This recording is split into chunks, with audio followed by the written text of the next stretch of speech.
Back in 1995, a little-known Finnish game brought chaos, explosions, and underground warfare to DOS PCs in a way the world wasn't ready for. It was frantic, funny, and brutally addictive. This is the story of MineBombers, a forgotten cult gem from the golden age of shareware. Born in Finland and loved by a small but loyal army of gamers. In this video, we'll uncover how it was made, why it was ahead of its time, and whether it still holds up today. To understand MineBombers, you need to know where it came from. It was developed by Jari Komppa, a Finnish coder and musician deeply involved in the demo scene, a subculture focused on pushing creative and technical limits of PCs. Finland in the 90s was a hotbed for game development. Small studios and solo developers were releasing high-quality shareware titles via BBSs and floppy disks.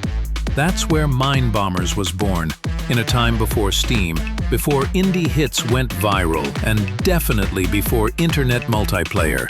At its core, MineBombers is a 2D top-down multiplayer action game. Think Bomberman, but with digging. Think Worms, but in real time. Think absolute chaos. You play as one of several tiny pixelated miners competing to dig through terrain, collect resources, avoid traps, and ultimately blow each other to pieces. The core gameplay elements include digging through destructible terrain, collecting weapons like grenades, flamethrowers, lasers, and airstrikes, gathering cash from buried treasure to buy upgrades, setting traps and chain reaction explosions. And it was multiplayer focused, up to 4 players local. One of the best things? The whole level was destructible.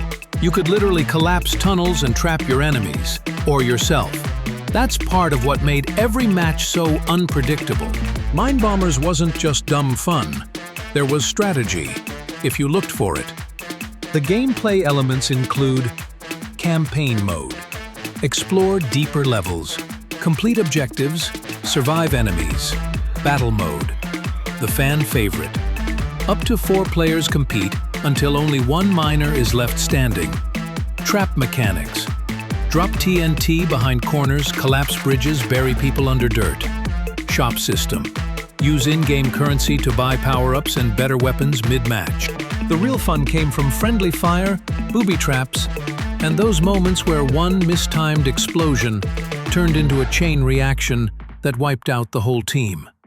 As Windows 95 and 3D games took over, DOS-based games like MineBombers struggled to keep up.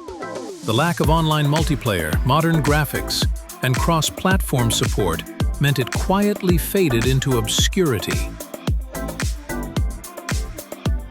There was a spiritual successor, Gunbombers, released by the same developer in the 2000s. It added more guns, LAN support, and a modern interface, but never gained widespread traction.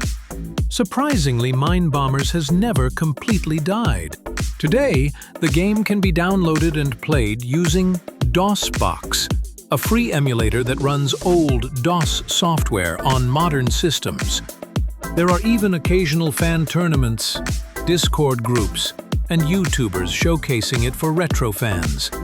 MineBombers wasn't just a goofy bomber game, it was part of a generation of games that proved you didn't need huge budgets to be fun.